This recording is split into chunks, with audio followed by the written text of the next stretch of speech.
আসসালামু আলাইকুম everyone, welcome to my channel. আজকে আমি আপনাদের জন্য নিয়ে আসছি মজাদার ডিমের কোরমা। এই কোরমাটি দেখতে যেমন সুন্দর, খেতেও কিন্তু দারুণ মজা।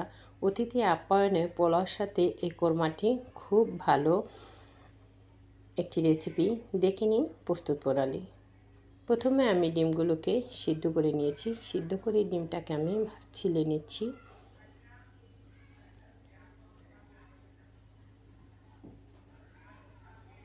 ছিলে নিয়ে ডিমগুলোকে আমি একটুকুনি ফালি করে দিচ্ছি, যাতে ডিমগুলো যখন আমি ভেজে নেব তখন ফুটে না ওঠে। এখন আমি চুলায় দিয়ে দিচ্ছি পেঁয়াজটাকে আমি একটু ব্রেস্তা করে নিব। তো দেখুন পেঁয়াজ ব্রেস্তাটা হয়ে গেছে। এখন আমি পেঁয়াজটাকে নামিয়ে নিব। নামিয়ে নিয়ে ওই তেলেই আমি দিয়ে দিচ্ছি সামান্য একটু লবণ, আর সাথে দিয়ে দিচ্ছি ডিমগুলো। ডিমের কোরমা করতে গেলে এই ডিমে কোনো হলুদ মরিচ দেওয়া যাবে না, শুধু সাদাই ডিমগুলো ভেজে নিতে হবে। একটু দেখুন আমি ডিমগুলো ভেজে নিচ্ছি। ডিমগুলো ভাজা হয়ে গেছে, এখন আমি নামিয়ে নিব।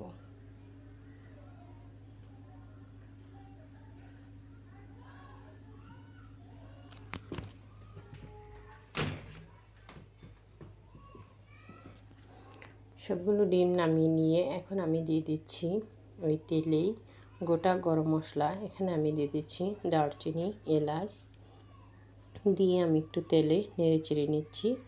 দিয়ে এখন দিয়ে দিচ্ছি তেজপাতাটা দিয়ে আমি দিয়ে দিচ্ছি সামান্য একটু রসুন বাটা, আধা চামচের মতো রসুন বাটাটা দিয়ে এখন আমি দিয়ে দিচ্ছি পেঁয়াজ, ব্লেন্ডার করা পেঁয়াজ। আমি এখানে 3 টেবিল চামচ পেঁয়াজ দিয়েছি, বড় চামচ দিয়ে 3 চামচ পেঁয়াজ। এই ডিমের কোরমাতে পেঁয়াজ বাটাটা খুবই জরুরি। দিয়ে এখন আমি ভালোভাবে নেড়ে চেড়ে নিচ্ছি।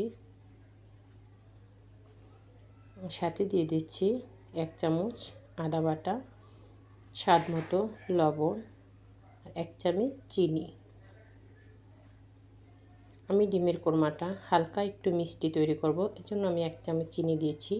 আপনারা যদি একটু বেশি মিষ্টি খেতে চান তাহলে চিনিটা আরেকটু বাড়িয়ে দিবেন। দিয়ে এখানে আমি নিয়ে নিচ্ছি লিকুইড দুধের সাথে আমি আরও কিছুটা গুঁড়ো দুধ মিক্স করে নিয়েছি, যাতে দুধটা ঘন হয়ে যায়। মিক্স করে নিয়ে এখন এখানে মশলাটাও কষানো হয়ে গেছে ভালোভাবে। দেখুন উপরে তেল চলে আসছে। মশলাটা ভালোভাবে এভাবে ভেজে নিলে যে পেঁয়াজ ব্লেন্ডারটা দিয়েছি ওটা ভালোভাবে ভাজা হয়ে যায়। এখন আমি দিয়ে দিচ্ছি লিকুইড যে দুধটা মিশ্রণটা, ওটা দিয়ে এখন আমি কিছুটা একটু নেড়ে চেড়ে নেব বলক আসা পর্যন্ত।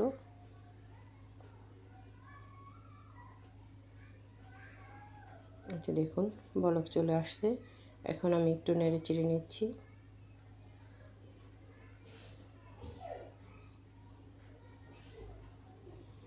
নেড়ে চেড়ে নিয়ে এখন এ পর্যায়ে আমি দিয়ে দিচ্ছি 1 চামচের মতো রোস্ট মশলা, যেটা আমরা সাধারণত রোস্টে ব্যবহার করে থাকি, রাঁধুনি রোস্ট মশলা।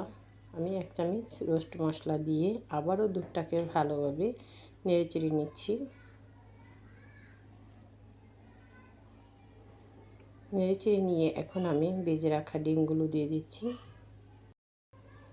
ভেজে রাখা ডিমগুলো দিয়ে আবারও আমি একটু নেড়ে চেড়ে নিচ্ছি।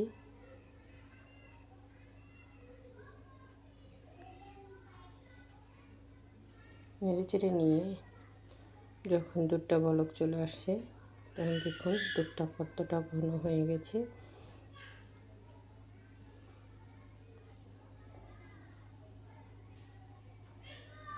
এই দুধটা ডিমের কোরমাতে যতটা গুঁড়ো দুধ দেওয়া যায়, গুঁড়ো দুধটা দিলে ডিমের কোরমাটা একদম ঘন হয়ে যায়, আর এটা খেতেও দারুণ লাগে।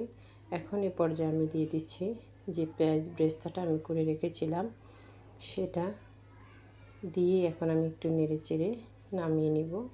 দেখুন ডিমের কোরমাটা একদম রেডি, আর দেখতে এটা কতটা লোভনীয় হয়েছে। আপনারা একবার হলেও বাসায় তৈরি করবেন। আল্লাহ হাফিজ সবাইকে।